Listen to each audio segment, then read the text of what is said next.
ಕಡಬದ ಐತೂರು ಗ್ರಾಮದ ಪ್ರಸಾದ್ ಅವರ ಮನೆ ಮೇಲೆ ಅರಣ್ಯಾಧಿಕಾರಿಗಳ ದಾಳಿ ಪ್ರಕರಣದಲ್ಲಿ ಅಧಿಕಾರಿಗಳ ವಿರುದ್ಧ ಪ್ರಕರಣ ದಾಖಲಿಸಲು ಪೊಲೀಸ್ ಇಲಾಖೆ ಹಿಂದೇಟು ಹಾಕುತ್ತಿರುವ ಹಿನ್ನೆಲೆ ಕಡಬ ತಹಶೀಲ್ದಾರ್ ಕಚೇರಿ ಮುಂದೆ ಉಪವಾಸ ಸತ್ಯಾಗ್ರಹ ನಡೆಯುತ್ತಿದ್ದು ಇಂದು ಕೂಡ ಪ್ರತಿಭಟನೆ ಮುಂದುವರೆದಿದೆ.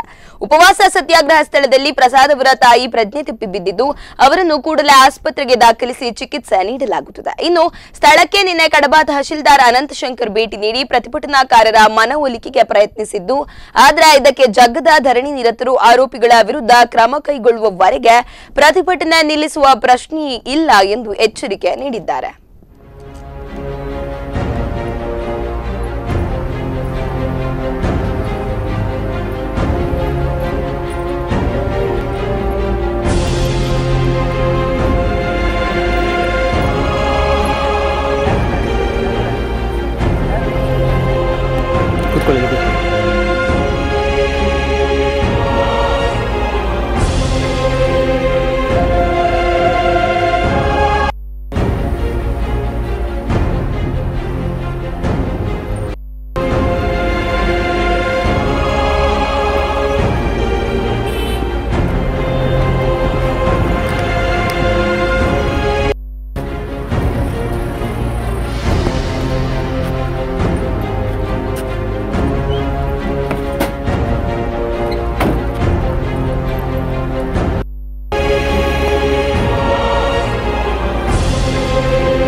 ಕಡಬ ತಾಲೂಕು ಕಚೇರಿ ಮುಂಭಾಗದಲ್ಲಿ ಅರಣ್ಯ ಇಲಾಖೆಯವರು ಸುಬ್ರಹ್ಮಣ್ಯ ಅರಣ್ಯ ಇಲಾಖೆಯವರು ಮರ್ದಾಳ ಪ್ರಸಾದ್ ಎಂಬವರ ಮನೆಗೆ 2/3/2021 ಮಧ್ಯರಾತ್ರಿಯಲ್ಲಿ 3/3/2021 ಬೆಳಗ್ಗೆ ಜಾವರಿಗೆ ಅವರು ದಬ್ಬಾಳಿಕೆಯನ್ನು ಮಾಡಿರುವ ವಿಷಯಕ್ಕೆ ಸಂಬಂಧಿಸಿದಂತೆ ಎಲ್ಲ ಕಚೇರಿಗಳು ಮನವಿ ನೀಡಿದ್ವಿ, ಪೊಲೀಸರಾಗಿ ಮನವಿ ಕೊಟ್ಟಿದೆ. ಆದರೆ ಯಾರಿಂದಲೂ FIR ದಾಖಲು ಮಾಡಿದ್ದು ತನಿಖೆ ನಡೆಸ್ತಾ ಇಲ್ಲ.